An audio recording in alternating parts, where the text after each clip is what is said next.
Joining me now to talk more about this is GE himself. Apologies. Can you hear me okay? I can, Trinity. Can you hear me? Yes, I can hear you now. Okay, so let's just dive into this conversation.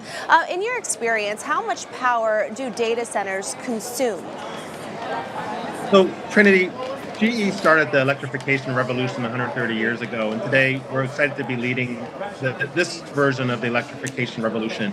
And when we talk about data centers and generating power, we really see this as a huge opportunity to kind of meet two goals at once. We want to electrify the planet, and we want to decarbonize the energy sector at the same time. When we talk about electrification, energy is prosperity. And when it's not just data centers driving this demand, it's manufacturing, it's energy security, it's also just sustainable economic development.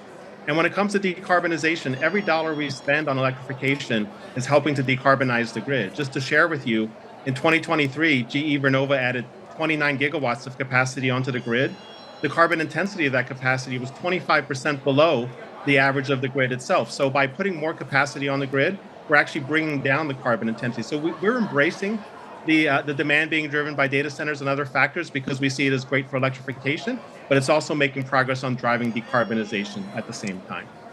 Now, Roger, I also do want to talk to you about how GE Vernova is managing the increase of demand while also reducing the carbon footprint that we're seeing. And it's true in all of the above strategy. If we're going to meet the demand for data centers, all the other needs for demand that we have, we really need all the technologies on the table. So for example, we start with gas power. Gas power is kind of the foundation for meeting the demand. It's the dispatchable, reliable 24/7 energy. And it helps lower the carbon intensity of the grid today. It lowers those emissions.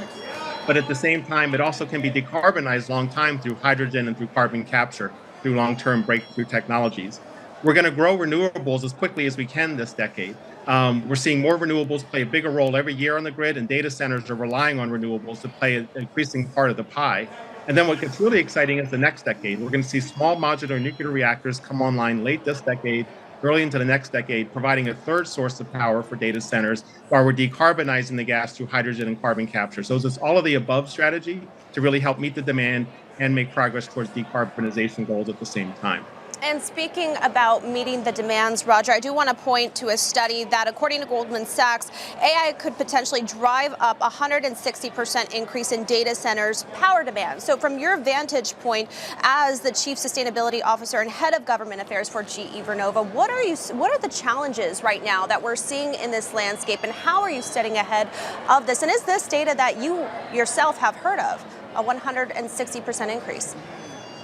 We're certainly looking at that, and we're looking at really a doubling of demand across the grid by 2040. So again, data centers are part of it, but we really focus on how do we meet that imperative to where the world needs a double of capacity by 2040, something we haven't seen in decades, and we have to rise. So there's certain things that are in our control. What's in our control is the ability to deliver the products the world needs, whether that's gas power, renewable energy, grid and electrification equipment, the next generation of small modular reactors, hydrogen, carbon capture. So we're increasing capacity in our factories, we're hiring people, and we're really upping our capacity to meet the demand from data centers in all of our businesses, as well as the overall goals for electrification. But some of that's in our control and some of it's not. And so we're partnering with the hyperscalers, we're partnering with the public sector to really build systems of systems. So we can take an infrastructure-wide approach, a system-wide approach to help everyone solve for this at the same time. I think tomorrow's this is going to be on the plate of whoever wins on Tuesday. Certainly a priority, and we're appreciative of the partnerships we have, public sector, private sector, to lead in this area together.